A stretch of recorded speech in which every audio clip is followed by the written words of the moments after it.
Assalamualaikum warahmatullahi wabarakatuh. Perkenalkan, kami di sini dari kelompok 3 yang beranggota 3 orang.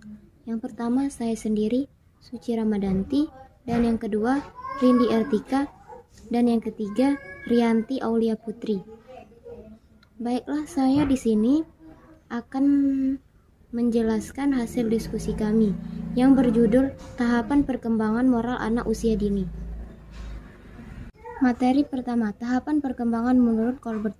Melalui pendekatan perkembangan kognitif, seperti halnya yang dilakukan Wilfred Laurencio Colbert. Pengembangan sendiri teori tentang perkembangan penalaran moral.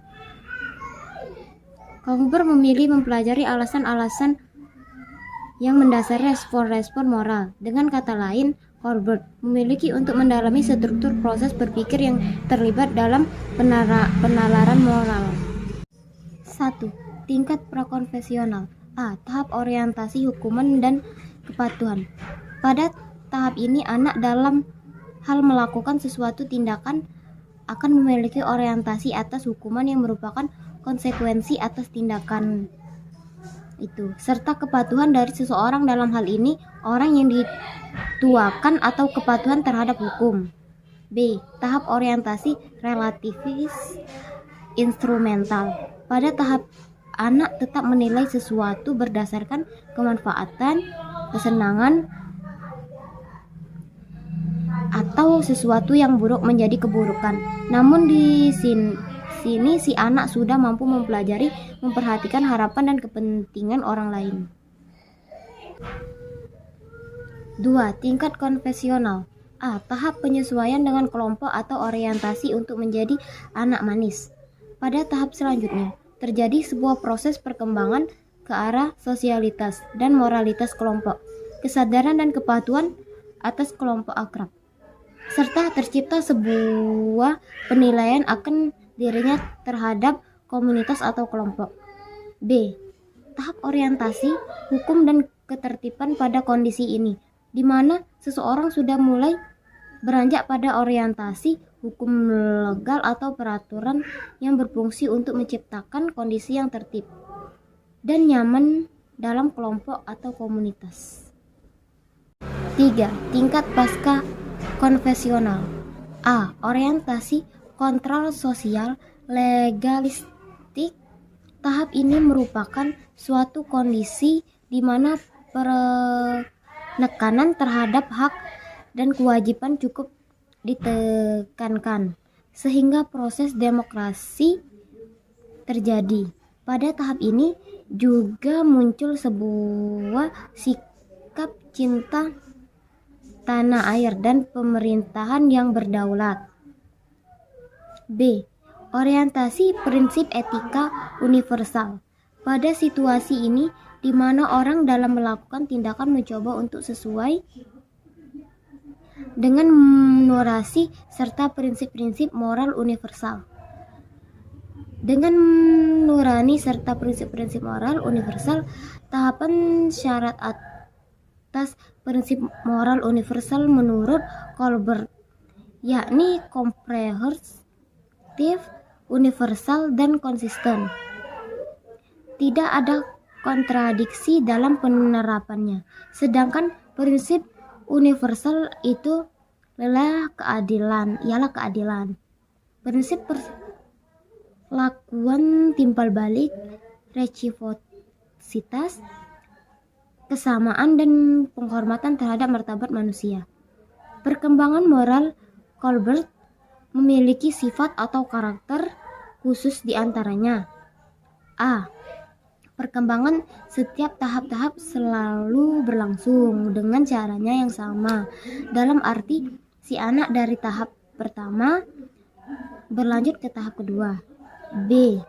Bahwa orang atau anak hanya dapat mengerti penalaran moral satu tahap di atas tahap di mana ia berada, bahwa orang secara kognitif memiliki ketertarikan pada cara berpikir satu tahap di antara tahapnya sendiri, menggunakan sistem kurikulum bersama-sama, di mana dia menekan bahwa pengajar atau guru dalam hal ini mampu mewujudkan suatu kondisi pribadi yang mencerminkan moral terhadap peserta didik. Pengertian orientasi hukuman dan kepatuhan.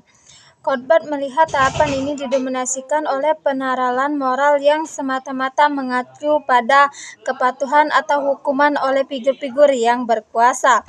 Suatu tindakan akan dinilai benar atau salah tergantung dari akibat hukuman yang berkaitan dengan kegiatan tersebut.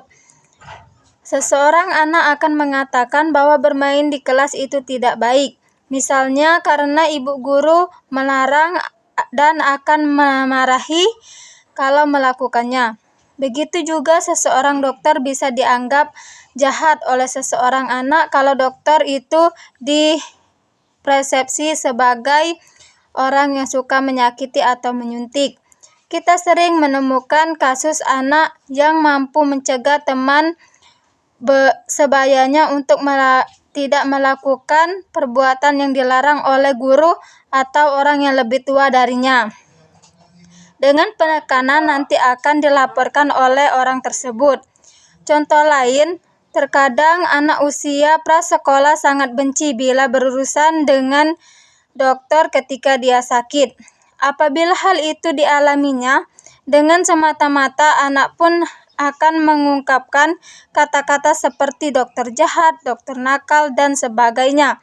Hal itu ungkapan polos yang mencerminkan perkembangan moral yang dialaminya.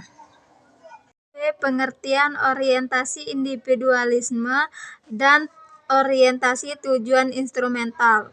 Pada tahapan ini, acuan moral anak masih pada peristiwa-peristiwa eksternal fisik. Akan tetapi, tahapan ini suatu tindakan dinilai benar bila berkaitan dengan kejadian eksternal yang sangat dekat hubungannya. Jadi, meskipun mencuri itu tidak baik atau dianggap salah karena berasosiasi dengan hukuman, peneralan pada tahapan ini mengarah pada penilaian bahwa mencuri itu bisa benar dilakukan saat dia sangat lapar. Dengan demikian, perkembangan peneralan moral pada tahapan kedua ini secara lambat laut mengarah pada suatu peneralan perspektif, yaitu perspektif yang melibatkan orang lain. Dalam perkembangan yang terjadi pada anak usia dini, menurut Pauzia 2003, secara garis besar ada 4 perkembangan yang perlu ditingkatkan, yaitu perkembangan fisik, sosial emosional, kognitif, dan bahasa. Khusus perkembangan sosial emosional, Pauzia menerapkan bahwa hal itu perlu diperkembangkan dengan tujuan 1. Mengetahui diri sendiri dan hubungan dengan orang lain, yaitu teman sebaya dan orang dewasa. 2. Tanggung jawab terhadap diri sendiri ataupun orang lain. Hakikat perkembangan anak Indonesia. 1. Perkembangan anak usia dini. Setiap anak bersifat unik. Tidak ada dua yang sama, sekalipun kembar siam. Setiap anak terlahir dengan potensi yang berbeda-beda, memiliki kelebihan, bakat, dan minat sendiri. Kenyataan menunjukkan bahwa setiap anak tidak sama. Ada yang sangat cerdas, ada yang biasa saja, dan ada yang kurang cerdas. Perilaku anak juga beragam, demikian pula lagam belajarnya. Teori pertumbuhan dan perkembangan. Ada 6 teori yang berhubungan dengan pertumbuhan dan perkembangan anak, di antaranya sebagai berikut. A. Teori behaviorisme. Perilaku dapat dibentuk dengan memberikan jawaban dalam bentuk kata-kata, adapun tindakan tertentu. B. Teori maturationis. Pengalaman memiliki peranan yang sangat penting dalam perkembangan. Teori ini percaya bahwa suatu tingkat perkembangan anak adalah penentu yang paling utama dalam hal kesuksesan sosial dan intelektual, terutama di dalam lingkungan sekolah. C. Interaksi. bahwa anak-anak itu membangun pengetahuan melalui interaksi dengan lingkungan. Anak-anak bukan suatu objek penerima pengetahuan yang pasif, melainkan mereka dengan aktif melakukan peraturan pengalaman mereka dengan struktur mental dan kompleks. Teori psikoanalisis, anak-anak bergerak melalui langkah-langkah yang berbeda dengan tujuan untuk mencari kepuasan yang berasal dari sumber berbeda, di mana mereka juga harus berusaha untuk menyeimbangkan keadaan tersebut dengan harapan orang tua. Teori pengaruh adalah seorang anak dapat berkembang secara menyeluruh. Perkembangan di satu area pasti memengaruhi perkembangan di dalam area yang lain.